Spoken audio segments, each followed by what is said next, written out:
Joining us now, he is the CEO of EdjSports. His name is Sean O'Leary. He represents the other side of that coin in sports and decision making. He joins us here on the Drive on 93.9 The Ville. Sean, thanks for making time for us today. We appreciate it. Yeah, sure. Great to be here. Thanks.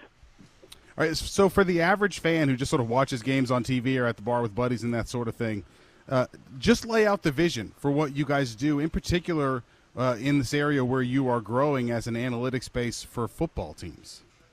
Yeah, so we've been around now for about 5 years. Our core product's actually been around quite a bit longer, about 10. We use real game data to help pro teams, specifically in football right now, and in college, actually, NFL and NCAA teams, just understand how to improve their decision-making. We do use math. We use simulation models that we've built that play out the game and have a variety of different outcomes. And then after the game, because we can't run those models live during games today in either Division I or the pros, we sit down with coaches and teams and their analytics groups and help them understand where they've made decisions that cost them what we would call game equity, or GWC, game-winning chance. Every game, pretty much every game, there are decisions that are made that are suboptimal. And we think it's important, and teams that we work with agree, that understanding that so they can improve their decision-making over time matters.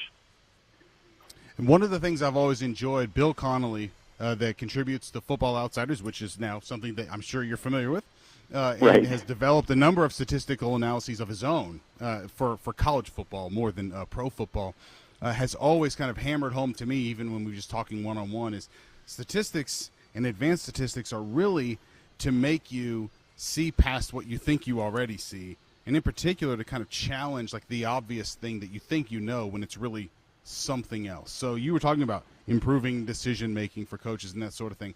Like, can you give as a concrete example as you can of like something that we would intuitively think is one way, but that you guys find yourself normally talking to coaches and saying, no, you really should consider doing something else, and here's the numbers why? Yeah, I mean, I think, a classic one is really fourth down decisions, right? And I would also say extra points for football.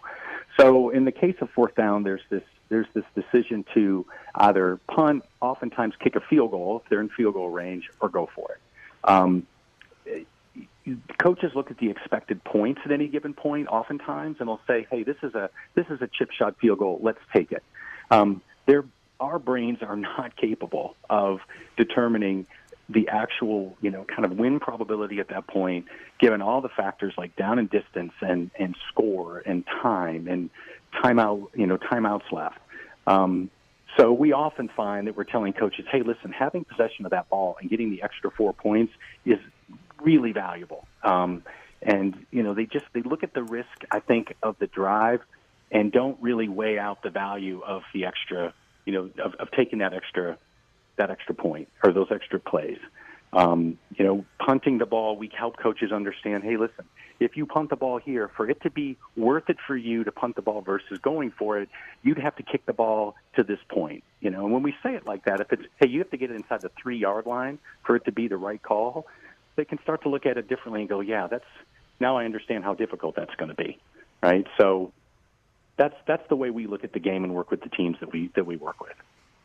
I've read a book on mindsets by Heidi Grant Halverson, and she lays out that there are two mindsets. There are promotion-minded people who will kind of minimize risks because of what's available, and then there are prevention-minded people who really focus on what will happen if I'm wrong here and will minimize maybe what they have to gain on it. Sounds like you guys spend a lot of time trying to convince the prevention-minded people that it's worth the risk to do something other than what they're used to doing. Absolutely, and that's where we've found that a lot of our big advocates now are owners, right? We get a much different audience with an owner because of things. Coaches take a lot of grief, right? There's talk radio, there's the internet, right? So you've got fans. We've never given anyone grief. I just want you to know that. Not exactly, once, ever. but really, a lot of their decisions are also about, hey, I don't want to. If I'm wrong, I'm going to get murdered, right? Well, it might be the right call going into the play, but you can't play results. And we tell teams that all the time as well. Yeah, sometimes it's not going to work out, but that goes into the analysis of whether or not it's a good decision or not. So, our models will say, yeah, in some percentage of the time, this isn't going to work out. But regardless, it's still the right call to make. Owners are beginning to get that more. And that's what made, Philadelphia last year really such a special relationship for us, because Jeff Lurie understood it. They built a world-class analytics team, and they brought in a coach a few years ago in Doug Peterson, who said, I'm gonna, if I've got air cover, and he's a very smart guy. I think the combination of all of that, led them to be more aggressive than really any team we've worked with in the past.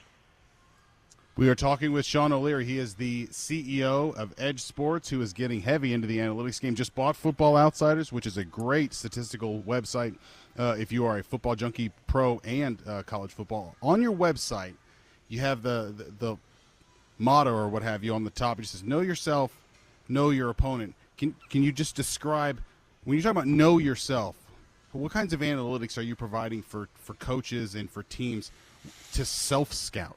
Because I think that this would be something that would help them recognize maybe obvious patterns or places where they're consistently making mistakes, that sort of thing. Yeah, so we customize teams each week, right? So as the season progresses, we get to be very intimately familiar with the strengths and weaknesses really for every team in the league. So that certainly, I'd say usually we're like week 3 or 4 or so. We're running on all cylinders at that point, and we know these teams well. We can share that going into the week or into the game as a pregame analysis with every team that we work with, being able to see where their inherent strengths and weaknesses are from things that we measure. And it's one of the many reasons why we like this Outsiders deal so much is you're right. Their advanced statistics, especially around DVOA, their defense adjusted value over average, is looked at as a really innovative way for teams to understand the value of, like I said, their respective strengths and weaknesses. We don't look at the end of a game in garbage time the same that we would at the beginning of the game when it's a tight game, right? And a lot of those statistics that you typically see, descriptive statistics, third down conversions, average time of possession on first down, things like that just aren't as important. Is there one statistical analysis that one statistic, let me say that you hear fans or people sort of harp on, and it just makes you, as a guy that spends so much time in numbers at a different level, that you just kind of cringe? Because for me, I forever lose my mind when people cite time of possession. It drives me crazy because I know it really doesn't mean anything. It's merely descriptive of what happens. But is there one that you hear and you're like, I can't stand that?